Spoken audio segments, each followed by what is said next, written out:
Today we are reading Handwritten Planting Manual, a handwritten guide to planting specially blessed by a priest with waterproof and fireproof properties. This collectible can be found starting from the Sacrament Courtyard Space Anchor Inn, Aedes Elysiae. It is on the food table in the Sacrament Courtyard. Preface: This manual is certified by the Village Committee of Aedes Elysiae, embodying the collective wisdom of generations blessed by the Orynyx altar. May all readers approach with reverence, use this knowledge wisely, and live in harmony with the earth. Wheat field selection. Choose sheltered, sunny locations for wheat fields with soil that clumps when rolled between fingertips without crumbling.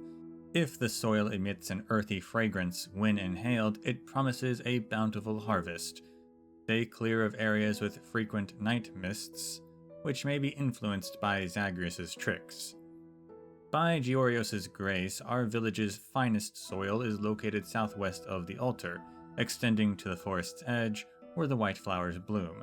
This blessed land yields 2 harvests yearly, producing heavy, plump ears of wheat. Irrigation system construction. Our village's irrigation follows the natural design of Georios' vein, mirroring the Earth's patterns. The main channel draws water from elevated terrain, with tributary channels branching like a tree. Ideal dimensions are 2 feet wide and 1.5 feet deep. The channel bottom should be lined with cobbles, and sides reinforced with stone, maintaining water flow without saturating adjacent fields. The main channel requires annual dredging during the month of fortune to prevent blockage. The collected silt, once dried, creates premium fertilizer, particularly beneficial for flower gardens. Water wheel distribution and techniques.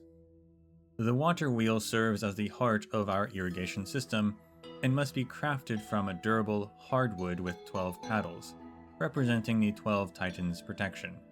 Oil the wooden axle every fortnight to maintain smooth rotation. Inspect the stone groove where the wheel sits regularly for cracks or damage. Water allocation follows the village committee's agreement. Wheat fields receive priority during the month of cultivation, flower fields during the month of joy, and equal distribution in the remaining months.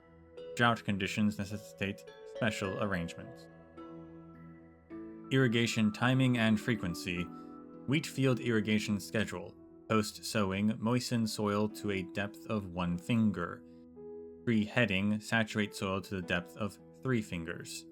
Grain filling period, water moderately to prevent crop lodging. Flower field irrigation timing. Month of Everday. Twice daily, morning and evening, moderate volume. Month of freedom through month of reaping, daily watering. Month of mourning through month of fortune, every 5 days with frost protection. Note, always consider Aquila's mood, cloud formations, when scheduling irrigation. If clouds appear dense and mountainous, postpone watering to avoid potential flood damage from imminent rainfall. 9-year crop rotation method. Our village developed a 9-year crop rotation system aligned with Titan numerology to sustain soil fertility indefinitely. The sequence follows. Number 1, wheat, soil depleting. Number 2, legumes, soil enriching. Number 3, root crops, neutral impact. Number 4, wheat, soil depleting. Number 5, vegetables and fruits, moderately depleting. Number 6, legumes, soil enriching. Number 7, wheat, soil depleting. Number 8, medicinal herbs and spices, mildly depleting. Number 9, fallow period, soil restoration. Mark each field's rotation year using stone pillars carved with appropriate symbols along field borders. The cultivation manager oversees the system to prevent errors. Field ridges and boundary stones. Construct field ridges 1 foot wide and half a foot high using compacted soil. Then plant with herbs. This technique not only prevents erosion but also attracts beneficial insects while deterring pests.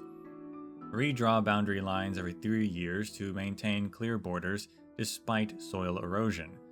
Place a bronze coin beneath each boundary stone as a symbol of Talenton's impartial justice.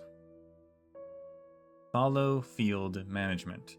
Never neglect fallow fields. Instead, sow them with plant fertilizers such as red clover or milk vetch. Once these plants reach knee height, plow them under to decompose within the soil. Plant aromatic herbs like mint and mugwort around fallow fields' perimeters to discourage pests. Strictly prohibit livestock grazing on fallow fields to preserve soil structure integrity. Composting techniques. Position compost pits in sheltered, sunny locations away from water sources. Layer materials as follows: bottom, coarse branches and dry hay; middle, stable manure, hearth ash, and food remnants; top, a covering of fine soil. Turn the contents weekly to ensure thorough decomposition. Well-mature compost appears dark brown, feels warm to touch, and emits an earthy aroma without any foul smell. Special fertilizer recipes. Recipe 1 Wheat Field Formula. 7 parts well-decomposed manure, 2 parts wood ash, 1 part fish bone meal, a small quantity of dew collected from the Onyx altar. Recipe 2 Flower Field Formula. 5 parts decomposed leaf matter, 3 parts bird droppings, 2 parts fine sand, a sprinkle of ground seashell powder. Apply within half an hour of opening and avoid Aquila's intense midday sun to preserve nutrient potency. Liquid fertilizer preparation. Liquid fertilizer works best for young seedlings and flowering plants. Prepare by filling a large wooden barrel with 1 basket of fresh shrub ash, 3 ladles of animal urine, 10 ladles of clean water. Allow to steep for 7 days, then dilute to 1/10 strength before application. Caution: the concentrated solution will burn plants if applied directly. Sowing ceremony. The day before sowing begins, villagers gather at the Onyx altar where the priest conducts a blessing ceremony. Required offerings include small samples of various seeds, a bowl of pure spring water, a pitcher of freshly brewed wheat nectar, a crown woven from wheat stalks. During the ceremony, the priest immerses the seeds in water as the congregation joins in reciting sacred prayers. The Field Walk. On the 3rd day of the month of Everday, villagers join hands and encircle the wheat fields while singing the traditional Song of Wheat Waves. This ritual banishes harmful miasma and ensures robust wheat growth. Processions must proceed clockwise, following Aquila's celestial path. The priest carries a long willow branch, softly sweeping it across the wheat, a symbolic act of nurturing growth. Harvest Thanksgiving. Upon completing the harvest, leave a small section of wheat uncut as gratitude for the earth's bounty. As a final cart of wheat enters the village, residents form a double line celebrating with song and dances. Each family prepares small cakes from newly harvested wheat and presents them at the Onyx altar, following the priest's blessing. These cakes are shared among all, a celebration of abundance and community spirit. Afterword. This volume preserves agricultural knowledge accumulated through generations. We commit these practices to writing so they may guide future villagers. May Aedes Elysiae forever enjoy billowing wheat fields, sweet-scented blossoms, prosperous inhabitants, and the Titan's divine protection.